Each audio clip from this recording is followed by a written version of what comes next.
Un Français sur 5 dit connaître dans son entourage une personne sous emprise sectaire. On parle de 500 000 Français concernés par le phénomène sectaire, ça veut dire victimes, familles de victimes, proches de victimes.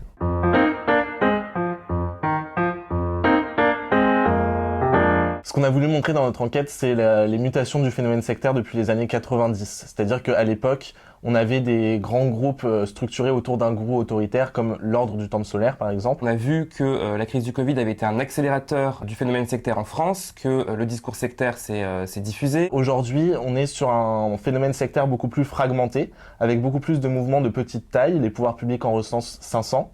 Et également un phénomène qui se concentre beaucoup plus sur les questions de santé, de bien-être, d'alimentation, de retour à la nature, plutôt que d'essayer de construire une religion alternative.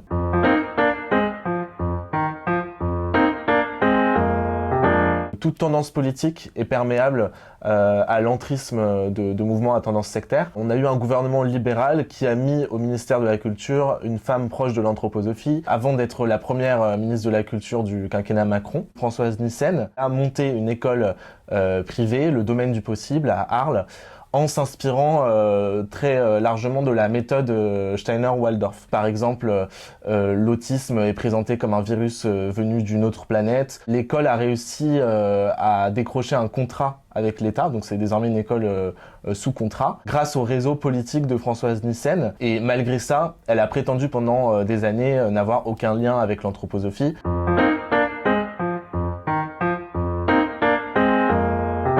On consacre un chapitre dans le livre à des communautés qui se présentent comme communautés d'éducation financière, donc qui prétendent apprendre le trading en ligne, les crypto-monnaies à des jeunes. On donne l'exemple dans le livre d'une jeune femme qui s'appelle Marie, donc qui match avec un jeune homme sur Tinder. Elle se fait inviter chez lui et en fait elle se rend compte qu'il ne recherche pas du tout une relation, mais qu'il essaye de la recruter dans un mouvement qui fait miroiter des voyages, des croisières, des voyages au bout du monde, etc. Et en fait quand ces jeunes se font recruter, ils se rendent compte qu'on leur apprend beaucoup moins à faire du trading en ligne qu'à essayer de recruter un maximum de personnes dans leur entourage. On va leur dire vous avez un cercle chaud, un cercle tiède et un cercle froid.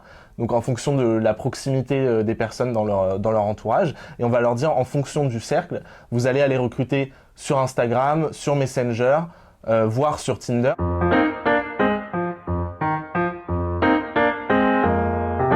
On se rend compte qu'aujourd'hui, la réponse des pouvoirs publics est moins importante qu'il y a quelques années. Là où on peut avoir une inquiétude, c'est que le Rassemblement national a été longtemps proche d'un mouvement catholique intégriste qui s'appelle la Fraternité sacerdotale Saint-Pie-X, que Marine Le Pen a essayé de faire le ménage, mais qu'il y a toujours des gens qui sont proches de cette mouvance dans les conseils municipaux, régionaux, etc. Cette mouvance est mentionnée dans les rapports de la Miviludes. La Miviludes, c'est l'organisme de l'État qui surveille et qui lutte contre les dérives sectaires. Depuis quelques mois, on entend beaucoup ce terme de renforcement de la Miviludes. Au contraire, la Miviludes a été grandement fragilisée. Elle a perdu en pouvoir, en autonomie politique. Elle a perdu en moyens. Elle est passée d'une quinzaine de personnes à 8 personnes qui travaillent pour ses services. On peut se poser la question, maintenant que la Miviludes a été reprise en main politiquement, maintenant que le gouvernement dit que la Miviludes doit répondre également à des objectifs politiques, on peut se demander si demain, avec un gouvernement Rassemblement national, la Miviludes pourrait toujours parler de ce catholicisme intégriste ou de n'importe quel mouvement à tendance sectaire